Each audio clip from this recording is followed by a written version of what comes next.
이슈 K 시간입니다.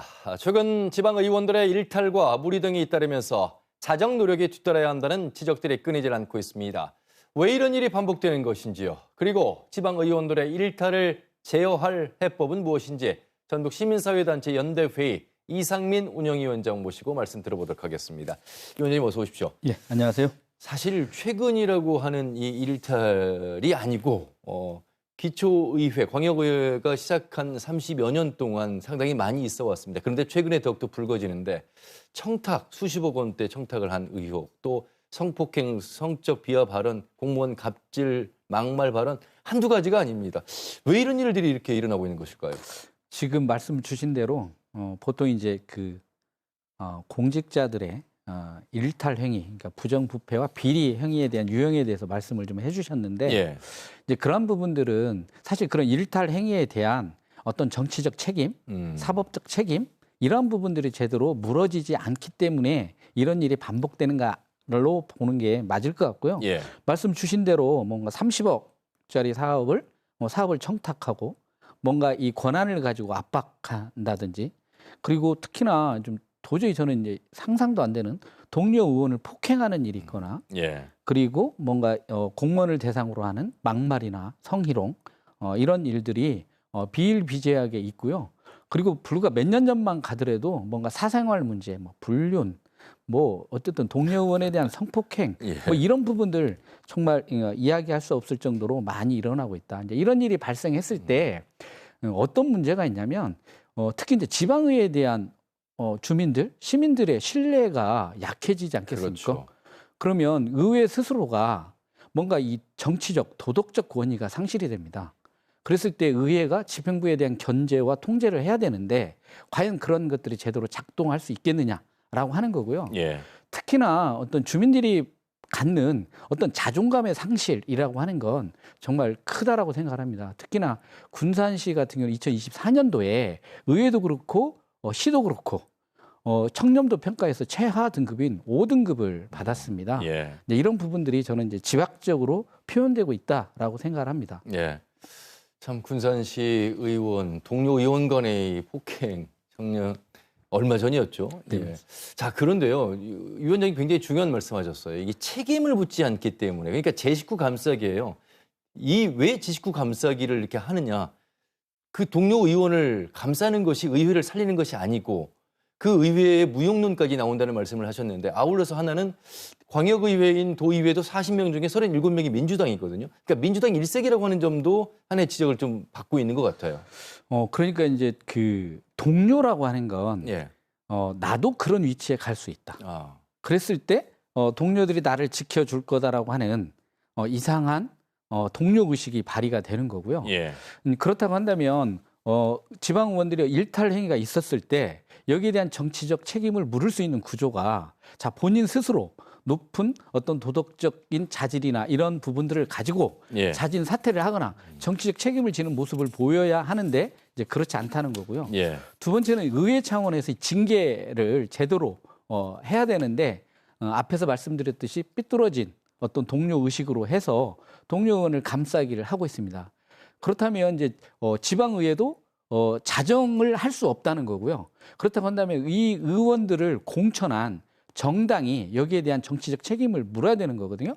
그러니까 징계라고 하는 부분도 있겠지만 다음 선거에서의 어떤 공천의 배제랄지 이런 부분들에 대한 기준을 세우고 그러한 부분들을 제대로 집행을 해야 되는데 그렇지 못하다는 거고요.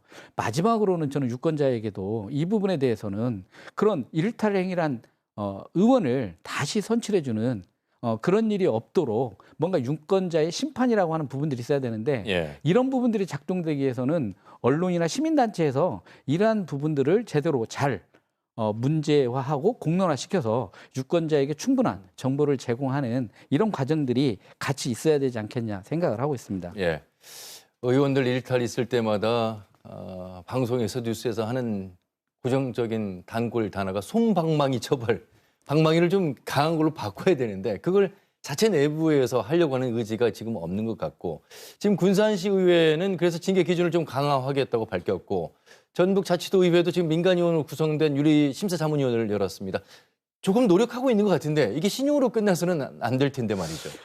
군산시 의회 같은 경우에는 이제 비난이 있었죠.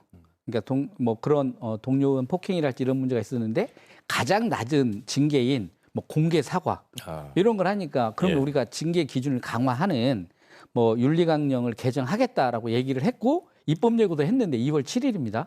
아직까지 2월 28일 날 본회의가 있었는데 다른 조례들은 다 통과됐는데 그건 상정도 안 됐고 아직 통과가 안 됐습니다. 예. 그렇다고 한다면 개정한다고 했는데 그 약속이 지켜지고 있지 않다 이런 거고 이 도의원 박용근 도의원에 대한 이 사안들은 이게 이제 여론이 비등하니까 자문위원회에서 이제 윤리위원회 회부를 결정을 했고 이제 그걸 받아들여서 윤리특위에 회부를 하기는 했는데 아직 그 결과가 안 나왔습니다. 그리고 더불어민주당에서 중앙당에서 뭐 그 윤리감찰단이 이제 감찰을 해서 어떤 결과를 보여줘야 되는데 이 부분은 저희가 잘 지켜보고 어떤 결과를 내는가를 봐야 될 것 같고요. 그렇다고 한다면 이제 이런 문제가 계속 반복되는 것은 근데 뒤에서도 좀 말씀드리겠습니다만 징계라고 하는 구조가 너무 약합니다. 그렇죠. 예, 그래서 그런 부분들을 지방자치법을 개정한다든지 해서 좀 해야 되는 부분들이 있을 것 같습니다. 예. 지방선거 때 도지사, 교육감, 시장 군수를 뽑으면서 도의원, 시의원, 군의원, 기초의원도 같이 뽑습니다. 너무 많은 투표를 하다 보니까 관심이 아무래도 도지사, 교육감에게 쏠려 있는 것도 있고 제가 이런 말씀 드리는 이유는 바로 이런 징계와 관련해서 이런 의원들을 정확하게 기억하고 투표로서 심판을 해야만 의회 내부에서도 자구책, 자성의 목소리를 강하게 내는 것입니다. 지금 징계 자체가 4가지 정도로 정해져 있는데 너무 지금 이게 약하다는 거잖아요. 이걸 좀 다양하게 구성해야 된다는 지금 해법, 어떤 해법이 있겠습니까? 일단 그 지방자치법에서 의원의 징계에 대해서는 공개 사과, 네. 경고, 그리고 30일 출석 정지 그리고 제명이라고 하는 이 4가지 틀밖에 없습니다. 그래서 보다 다양한 징계의 어떤 그 벌칙의 규정들이 가능할 수 있도록 그걸 조례로 정할 수 있도록 법에서 풀어야 한다. 법에서 규정하는 게 맞지 않다. 이제 이 말씀을 드리는 거고 특히나 유독 정치권만 징계에 관한 부분에 있어서 그러니까 내부 구성원들이죠. 그러니까 동료 의원들로 구성이 됩니다. 그러니까 국회도 윤리특위가 구성이 되면 국회의원들로 구성이 되고 지방의회도 마찬가지로 지방의원에서 구성이 됩니다. 그래서 윤리특위 구성과 관련해서 민간 의원들이 그렇죠. 참여할 수 있도록 그게 이제 개정이 될 필요가 있다라고 하는 거고요. 그리고 이제 말씀드렸듯이 선거가 되면 사실 오히려 시원 같은 경우에는 지역 주민들이 잘 압니다. 그런데 이제 그 시원들이 어떤 그 의정 활동을 통해서 시민의 대표로서 역할보다는 표 관리라고 하는 부분들 이제 이런 부분들을 유권자가 좀 넘어설 수 있도록 하는 우리 유권자 스스로의 자정이 있어야 비로소 지방의회에 이러한 의원들의 일탈 행위를 근본적으로 좀 개선할 수 있지 않겠냐 이런 거고요. 다시 한번 거기에 있어서 현실적으로 역할을 담당할 수 있는 정당이 어떤 공천 과정에 이러한 부분들을 분명한 감점 요인으로 제대로 잘 반영하는 어떤 정당의 민주화라고 하는 부분에 대해서도 유권자가 목소리를 높여야 할 거라고 생각합니다. 예. 정확히는 이상민 위원장님 같은 시민단체의 목소리 그리고 언론에서의 역할 아울러서 시민들의 관심 있게 지켜보는 자세에서 많은 변화가 일어나지 않을까 싶습니다. 오늘 말씀 여기까지 듣겠습니다. 고맙습니다.